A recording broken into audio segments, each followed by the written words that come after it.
مال پلیار کی یک سټ را کړه دی دا جیب کې ورا سره مسلې پختنه کړي بس په اخر کې د دې وضاحت کړم بیا دعا کومه مسلې پختنه چې ما کله دا چټ وکاته نو ما وی چې کاش په دغه چټ کې یو څو خبره نورم اور زیاتې کړي وي ځکه چې مونږ ته په معاشره کې قرباني په ورځو کې صرف حجام مونږ ورته نه ورته ویلی په کار انسان د حجام استاد د ویختو جوړولو د شیو د ګيري کلولو نعوذ بالله صرف خلقو تداوریات شي نو سوال یې پکې سلی کله دی چې نسوارو کاروبار والا انسان چې نسوار اخلي خرڅي ادایا کاروباری باغی پیسې ګټي او سره حجام دا ویختو جوړېدو والا انسان چې کوم کار وي آیا دوی سره قربانی جایز ده چې پیسې را وخلی په قربانی کې ارسره واچي حجام یا د نسوارو د کاروبار والا انسان بعض کسان وی دا کاروباری قربانی جایز ده هغه جواب خو وزال ارکوما خداغه نمخ کې د آیات لري کاش سوال یې کړی وي چې هغه سرکاري انسان سره قربانی جایز ده چې اگر رشوت اخلي کاش چې دا سوال یې رانه کړی وي رشوت خواره ظالمان هغه وکیل سره قربانی جایز ده چې زانی نه پاک سړی جوړ کا مجرم نه پاک سړی جوړ کا هغه وکیل سره قربانی نه ناجایز بیا څومره ناستی دا حرام خواره کاش چې مانه دا تپوس کړی وي کاش چې مانه دا تپوس کړی وي چې کوم ډاکټران کپنې سره ملاو دي په کمیشن باندې د ویګانی لګي هغه سره قربانی جایز ده ته حجام دریات شي غریب نسوار والا دریات شي هغه سرکاري دا جوابم در کوم خواوري هغه سرکاري انسان چې رشوت خوري هغه سره قربانی نه جایز پیسې حرام دي هغه ډاکټر چې کپنې والو سره یا چې دغه فکسینګي چې ما به دوبۍ ته په ویزټ باندې لګي او بس ګلو ته نخته یو ټابلیټ ته نخته او په کمیشن باندې د ویګان لیکي او دې ته نه ګوري چې مریض ته حاجت شته کنه لیبارټری سرم کمیشن دوايي سرم کمیشن کوم کسان بارګرزي مریضان راولي هغه سرم کمیشن هر یو دا چې ډاکټر ځان سره یاد لري په معاشره کې قرباني کې شامل اول حرام دي دا چې ډاکټر سره قربانی نه ده جایز هغه وکیل چې ککړ نه پلیت نه پاک جوړي په پیسو باندې مجرم نه بری جوړي په پیسو باندې هغه وکیل سره قربانی حرام ده اول دا مسله او پاتې شو دا مسله په شریعت کې نسوار والا کاروبار سره قربانی بالکل جایز ده چې ته چا متعلق سوال کړی جایز ده نسوارو کاروبار په شریعت کې مباح ده مباح ګټه بالکل حلال ده پوهاګه کنه پوهاګه تاسو ځان نه سوچونه نه کړی ها نسوار والا کاروبار انسان تاسو سره پیسې وچې بالکل قربانی جایز ده حجام صرف دو صورتونه دي کښوی کړهو ګيري عقل کړی وي دا کمایي حرام ده دا پیسې بار سره نه چي نور ویختان وغیرہ وغیرہ څه دي بالکل کمایي حلال ده کتا سره په قربانی کې پیسې واچي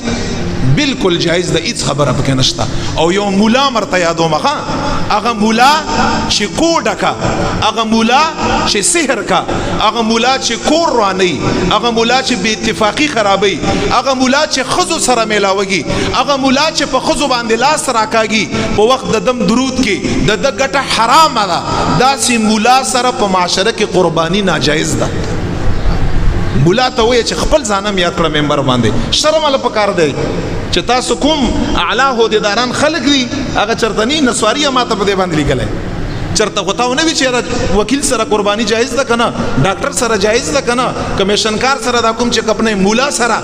ځان تعلیم وای دغه مولا سره جایز نه ده دغه وکیل سره جایز نه ده دغه ډاکټر سره جایز نه ده دغه طبقو اعلی افسرانو سره چې حرام ګټي نه ده ور سره جایز که په قربانی کې انسان سره شامل کو د قربانی مو نشو او د تاسو قربانی حرام ده نسوار والو سره بالکل جایز ده په اتفاق د فقهاو بالکل او نئی چې کوم نه د ګيري کمایي نه د سر کمایي بالکل اور سره جایز ده هیڅ خبره پکې نشته نو دی وجنا لک پچټ کې دا غټه بلاګانې وليږي ها چې دار اسم لو دا غټه لاندې شکوم دي او څوک خبره نشي کوله مونږ دا غنه نه یو ز چې کینم په منبر وزیر اعظم هم نه ما قومه د لاندې شي بږي دین ته ټول واړه دي دین ته ټول څه دي ټول واړه دي. دین د چا نه غټ دی؟ دین د ټولو نه غټ دی. وزیر اعظم هم ورته وړوکی دی، زه او بل هم ورته واړه یو، ټول ورته واړه دي، ټول ورته یو برابر دي. لہذا دغه خلک د لږ غور وکړه په خپله کمایه باندې چې دا رشوت یې اخلي، دا خلکو سره ظلم که عالم دی، که ملا دی، که امي دی، که افسر دی، که سرکاري او که غیر سرکاري دی، هغه خلکو سره ډېر خیال کړی. ګورهغه کوم مولا چې کوډه کا او تعویض کا هغه چې قربانۍ کې ځان سره پرې نه دی. یو دم دی شرعي دم، کوم چې قرآن او حدیث نه ثابت دی، په شرایطو باندې بالکل جایز دی، نبی علیہ السلام کړی دی، سنت دی. او یو دا نن سبا څه حال شروع دی؟ ښځه چې راولي څور ته یې ځان له راشه، محرم ځان سره مه راوله، او بیا تعویضونه او بیا څه او څه. بس الله د رحم وکړه، دومره به ووایم داسې خلکو نه خدای پاک مونږ وساتي. نو په دغو خلکو باندې هم لږ نظر وساتئ. خیر دی که په نسوارو والاو باندې ساتئ هم وساتئ، که په حجام باندې ساتئ هم وساتئ، په دغو خلکو باندې هم وساتئ، دوی سره هم قرباني نه ناجایز. نو خدا را دین زده کړئ، مسائل زده کړئ، او هغه دین زده کړئ چې کوم رسول کریم آقا علیه الصلاة والسلام مونږ تاسو ته ښودلی دی، مونږ تاسو ته یې را رسولی دی. خدای پاک د مونږ ستاسو له د صحیح د عمل توفیق راکا، د صحیح د قربانۍ د اخیستو توفیق د خدای پاک راکا. زمونږ او ستاسو له خدای پاک په زړه کې تاوان خیال مه راولي یا نقصان خیال د الله مه راولي. دا به هم څه قرباني او که چا مال وسعتي ښایسته ځناور واخلی ښکلی صفا سوتره، 1 لک که په 2 لک یو که په 3 لک باندې کلا او فرق دلی باندې، والله په قیامت کې ډېر اجر دی. نبی علیہ الصلوۃ والسلام فرمایي دا به تاسو پولیس سرات باندې تیری، دا د زمونږ د پولیس سرات سورلی دي. نو دی وجه نه حضور علیه الصلاۃ والسلام مبارک بم ښایسته 2 ځناور اخیسته هر کال، یو به خپل ځان دپاره یو به ټول امت دپاره ودایات مونږ یې نه یو هیر کړي. نو که نبی علیہ السلام دپاره څوک قرباني کړی شي نو هر چا باندې پکار ده چې نبی علیہ السلام لم یو قرباني وکړه، ثواب د هغې پسې وبخي، غوښه د خیر دی په خپله باندې وخوري. هڅه خبره نشته دی. واخر دعوانا ان الحمد لله رب العالمین.